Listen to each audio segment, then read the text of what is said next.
हो सकता है किसी की गैर मौजूदगी का फ़ायदा उठाकर उसी व्यक्ति के दफ्तर में कुछ फाइलों की हेरा फेरी की जाए और तुमसे कहा जाए कि तुम भी अपनी बुद्धि लगाओ, तुम भी सहायता करो। हो सकता है ये भी कहा जाएगा कि कोई तुम्हें देख नहीं रहा, किसी कैमरे में कोई आवाज़ नहीं सुनाई दे रही, कुछ दिखाई नहीं दे रहा। पर मैं तुम्हें आज सचेत और सावधान कर दे रहा हूँ। तुम दफ्तर जाओ, तुम जहाँ जाते हो, जो करते हो वो करो, उसमें कोई दिक्कत नहीं है। बस तुम किसी भी गलत चीज़ में सहायता मत करना, क्योंकि तुम्हारे दफ्तर के कुछ लोग ना, जो आज तक गड़बड़ करते आए हैं, वो अपनी नौकरी गंवाने वाले हैं। और उन्होंने जितना पाप किया है ना, उसकी सज़ा मिलने का समय आ गया है। अब अंत में तुम अपने कर्म इसमें मत जोड़ देना, वरना उन्हें सज़ा मिल पाने में भी दिक्कत हो जाएगी। और अगर तुम गलत करोगे ना, तो तुम साईं भक्त हो, इनसे पहले तुम्हें सज़ा मिलेगी।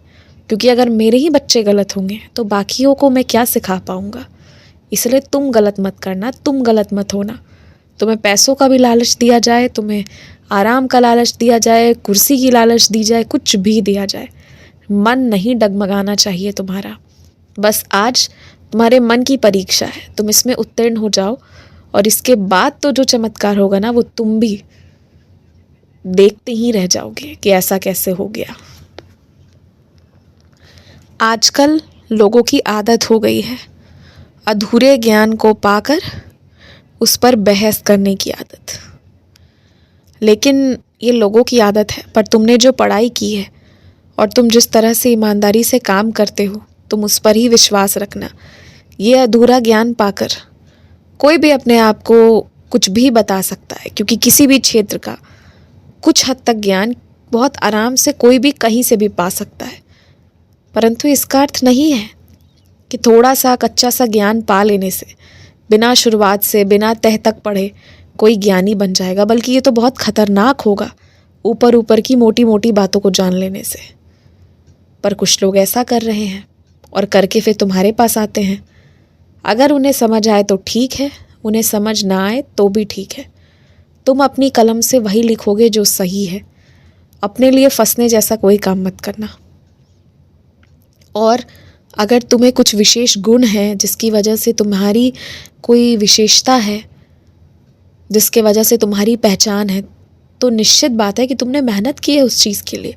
अब अधूरे ज्ञान वाले लोग तुम्हें सिखाएंगे और तुम सीखने लग जाओगे, तो ये कितना खतरनाक उनके लिए भी हो जाएगा। सोचो, उनके पास तो वैसे ही ज्ञान नहीं है, उसमें भी तुम उनकी बातों में आओगे तो बहुत गड़बड़ हो जाएगा।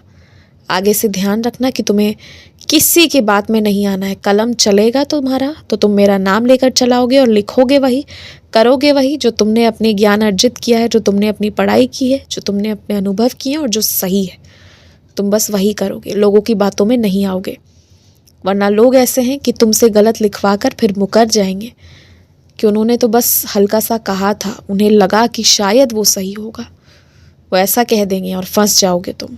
तो ध्यान रखना, गुमराह करने वाले लोग तरह तरह के आसपास तुम्हारे मिलेंगे। गुमराह नहीं होना है, करना वही है जो सही है। और हाँ, बहुत भगदड़ी में चलते हो ना, तो 1 घंटे पहले अब कल से उठोगे तुम। ये मेरा आदेश है तुम्हें, कल से 1 घंटे पहले उठोगे अब तुम। ये जो अंधाधुंध सड़क पर दौड़ते हो, चलते हो, हड़बड़ाते हो ना, इससे बेहतर है कि तुम 1 घंटे पहले उठो। और एक बात कहूँ, पूरे हफ्ते भर में पहला ही 3-4 दिन होता है, गौर करो तो, जो ज़्यादा कठिन होता है। सोमवार, मंगलवार, बुधवार, ये 3 दिन सबसे ज़्यादा कठिन होते हैं, क्योंकि सबसे ज़्यादा दफ्तर में भी काम इन्हीं 3 दिन होता है। उसके बाद सब थोड़ा थोड़ा वैसे अवस्था में आ जाते हैं कि अब छुट्टी होने वाली है, अब रविवार आने वाला है, अब सप्ताह का अंत आने वाला है, फिर सबका उस तरह का मन हो जाता है। पर जो शुरुआत के सप्ताह के 3 दिन होते हैं, 3 से 4 दिन, वो थोड़े मुश्किल होते हैं। तो इन 3-4 दिनों में ना खूब सारे काम करने का मत सोचो। इन 3-4 दिनों में अपने दफ्तर के काम तरीके से निपटाने का सोचो, और घर के काम भी जितने सरलता से किया जा सके उसके बारे में सोचो।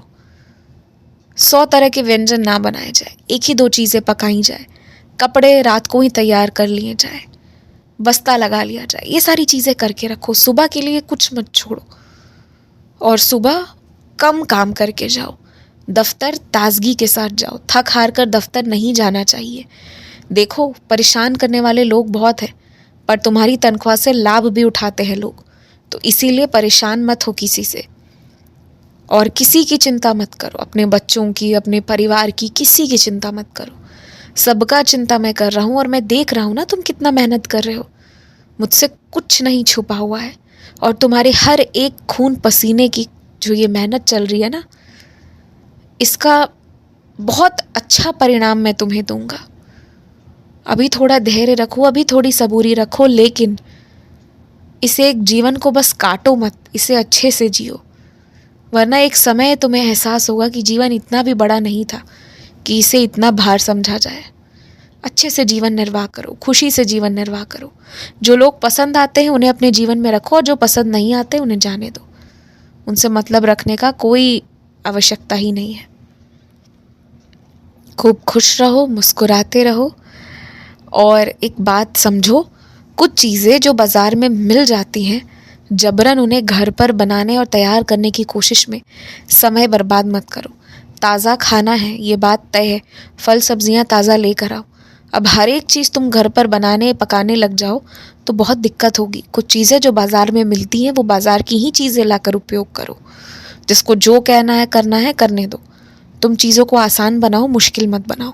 और जिसे लगता है कि जो नहीं खा सकता है वो खुद से घर पे काम करे, उसे खुद से करने दो, क्योंकि अब बहुत हो गया है। तुम्हें बहुत सताया जाता है, तुम्हें बहुत काम दिए जाते हैं, और इतना एक इंसान के लिए सही नहीं है कि इतना काम किया जाए। फिर इसका बहुत गहरा असर पड़ेगा। और दिन भर में आधा घंटा अपने लिए निकालो कि जिसमें तुम ध्यान करोगे, और 1 घंटा अपने लिए निकालो कि जिसमें तुम व्यायाम करोगे, योग करोगे। बहुत ज़रूरी है। तो दिन भर का 1.5 से 2 घंटा अपने लिए तुम निकालो। 24 के 24 घंटे कुर्बान नहीं करने हैं तुमने। ये बात तुम आज समझो। खूब खुश रहो।